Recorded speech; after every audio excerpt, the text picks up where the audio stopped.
एक गांव था जिसमें एक मजदूर रहता था। वह बहुत गरीब था। वह दिन भर मजदूरी करता था। उसको इतनी मजदूरी करने के बावजूद भी ज्यादा मजदूरी नहीं मिलती थी। एक दिन की बात है, वह एक शेठ के खेत में खुदाई कर रहा था। खुदाई करते करते उसकी कुल्हाड़ी एक चीज पर पड़ी। उसे लगा कि जमीन के अंदर कोई बहुत कीमती चीज है। उसने उस जगह खोदना शुरू किया। बहुत समय खोदने के बावजूद भी उस चीज का अंत भाग नहीं मिला। बहुत समय खुदाई के बाद एक बहुत बड़ा पतीला जमीन में से निकला। पतीला इतना बड़ा था कि जिससे एक 700 लोगों का खाना बन सकता था। वह बहुत उदास हो गया। उसने सोचा कि इतनी सारी मेहनत करने पर भी एक पतीला निकला। मेरे घर में तो मैं सिर्फ अकेला ही रहता हूँ, तो मैं इस पतीले का क्या करूँगा। वह खुदाई की वजह से बहुत ज्यादा थक गया था, इसीलिए वह एक पेड़ के नीचे आराम करने के लिए गया। उस समय उसकी कुल्हाड़ी उस पतीले में गिर गई। जब वह आराम कर उठा तो उस पतीले में बहुत सारी कुल्हाड़ियाँ थी। वह इसे देखकर चौंक गया। उसने आसपास देखा तो उसे कोई ना दिखा। उसने सारी कुल्हाड़ियाँ गिनी। उस पतीले में 100 कुल्हाड़ियाँ थी।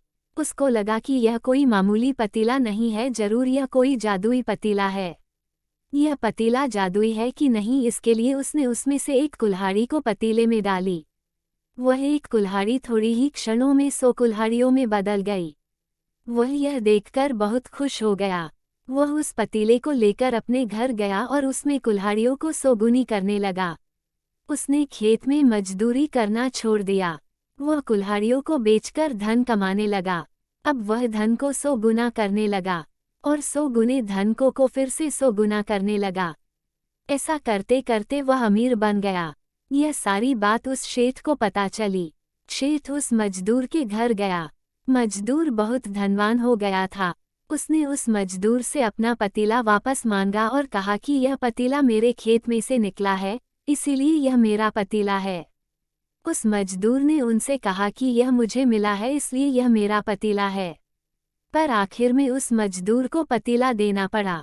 पतीला चले जाने पर भी वह मजदूर उदास नहीं था, क्योंकि मजदूर ने सोचा कि अब मेरे पास बहुत सारा धन है जिससे मैं बिना कुछ करे बहुत ऐश्वर्य भरी जिंदगी जी सकता हूँ। वह शेठ उस पतीले को अपने घर ले गया और उसमें उसके घर के सारे कीमती सोने के जवेरात और आभूषण सबको पतीले में डालकर 100 गुना करने लगा। 100 गुना सोने जवेरात और आभूषणों को भी वह 100 गुना करने लगा। ऐसा करते करते वह पूरे गांव का ही नहीं परंतु पूरे देश का सबसे अमीर शेठ बन गया। यह सारी बात उस नगर के राजा को पता चली। वह राजा सैनिक लेकर उस शेठ के घर पहुंचा। उसने उससे कहा कि इस नगर की प्रत्येक चीज पर उसका अधिकार है, इसीलिए यह जादुई पतीला उसका हुआ। ऐसा कहकर उसने उस शेठ को धक्का दिया और वह पतीला लेकर चला गया। वह राजा उन दोनों से बहुत ज्यादा लालची था। उसने अपना सारा खजाना 100 गुना कर दिया। उस 100 गुना खजाने को भी वह 100 गुना करने लगा। ऐसा करके वह दुनिया का सबसे अमीर राजा बन गया। एक दिन वो राजा उस पतीले के पास आया और सोचने लगा कि इस पतीले में जरूर कुछ होगा जो इसको जादुई बनाता है, क्योंकि यह पतीला दिखने में बहुत साधारण सा है।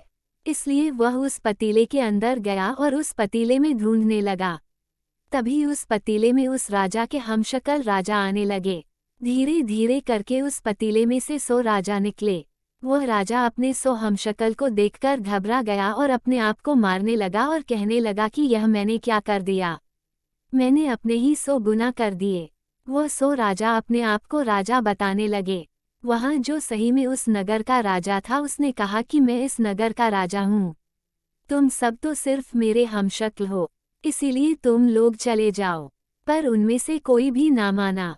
यह बात बहुत बढ़ गई। बात इतनी बढ़ गई कि सभी राजा बनने के लिए एक दूसरे से लड़ने लगे और अंत में उस नगर का राजा और उसके 100 हमशक्ल इस लड़ाई में मारे गए।